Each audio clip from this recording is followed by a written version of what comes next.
O Lar Adventista, capítulo 4. O alcance da influência do lar. O lar cristão, uma lição objetiva. A missão do lar estende-se para além do círculo dos seus membros.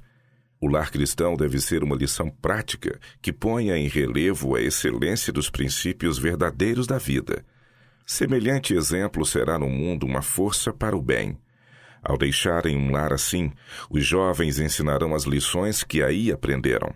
Por essa maneira, penetrarão em outros lares princípios mais nobres de vida, e uma influência regeneradora será sentida na sociedade.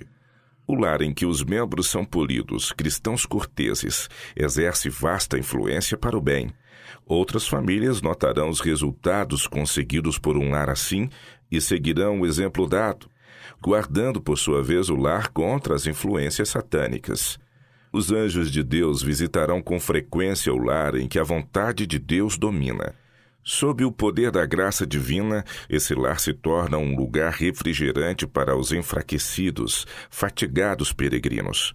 Mediante vigilância no dominar-se, impede-se que o próprio eu se afirme. Formam-se hábitos corretos, há cuidadoso reconhecimento dos direitos alheios. A fé que opera por amor e purifica a alma serve de leme, presidindo a toda a família.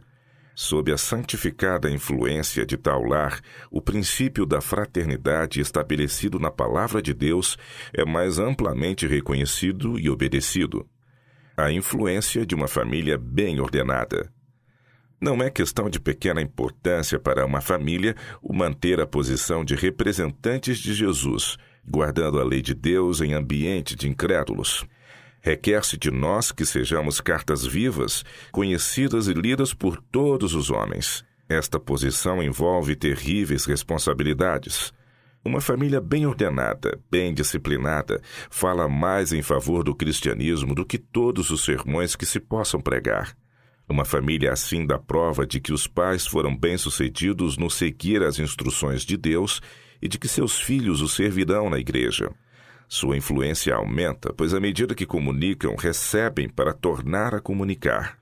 O pai e a mãe encontram auxiliares nos filhos, os quais transmitem a outros as instruções recebidas no lar. A vizinhança deles é beneficiada, pois com isto se enriqueceu para o tempo e a eternidade. Toda a família se acha empenhada no serviço do Mestre, e pelo seu piedoso exemplo, são outros inspirados a serem fiéis e leais a Deus no trato com seu rebanho, seu lindo rebanho. A maior prova do poder do cristianismo que se pode apresentar ao mundo é uma família bem ordenada, bem disciplinada. Isso recomendará a verdade como nenhuma outra coisa o poderá fazer, pois é um testemunho vivo de seu efetivo poder sobre o coração. A melhor prova de cristianismo de uma casa é o tipo de caráter gerado pela sua influência. As ações falam mais alto do que a mais positiva profissão de piedade. Nossa ocupação neste mundo é ver que virtudes podemos ensinar nossos filhos e família a possuírem, a fim de que exerçam influência sobre outras famílias, e assim podemos ser uma força educadora ainda que nunca abracemos o magistério. Uma família bem ordenada e disciplinada é mais preciosa aos olhos de Deus do que ouro fino, mesmo que o mais fino ouro de Ofir. Pertencem-nos maravilhosas possibilidades. Curto é o tempo de que dispomos aqui. Não podemos passar por esta vida senão uma vez. Tiremos, pois, ao fazê-lo, o melhor proveito de nossa vida. A tarefa a que somos chamados não requer riquezas, posição social, nem grandes capacidades.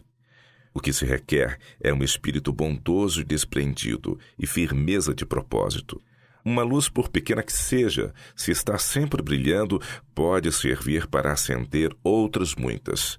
Nossa esfera de influência poderá parecer limitada, nossas capacidades diminutas, escassas as oportunidades, nossos recursos reduzidos.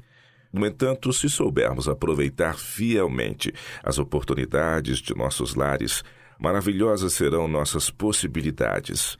Se abrirmos o coração e o lar aos divinos princípios da vida, poderemos ser condutos que levem correntes de força vivificante.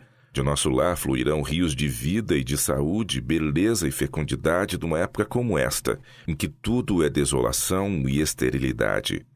Os pais tementes a Deus difundirão de seu círculo doméstico para os de outros uma influência que atuará como aquele fermento que foi escondido em 3 medidas de farinha. O trabalho fiel feito em casa educa outros a fazerem a mesma espécie de trabalho.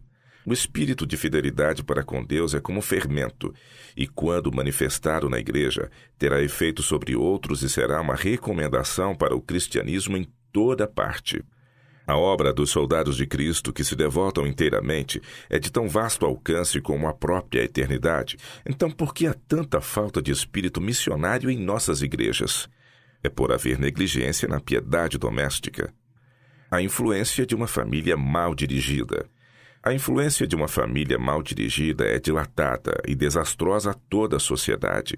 Acumula uma onda de males que afeta famílias, comunidades e governos. Impossível nos é vivermos de maneira que não exerçamos influência no mundo. Membro algum da família poderá encerrar-se em si mesmo, de maneira que nenhum outro membro não lhe sinta a influência e o espírito. A própria expressão da fisionomia terá influência para bem ou para mal. Seu espírito, suas palavras, suas ações e atitudes para com os outros são inequívocas. Se ele vive no egoísmo, circunda sua alma de uma atmosfera má, ao passo que, se estiver cheio do amor de Cristo, manifestará cortesia, bondade, terna consideração para com os sentimentos de outros e, por atos de amor, comunicará àqueles com quem convive sentimentos brandos, gratos e felizes. Manifestar-se-á que ele vive para Jesus e aprende diariamente lições a seus pés, dele recebendo luz e paz. Estará habilitado a dizer ao Senhor, pela tua brandura, me vieste a engrandecer.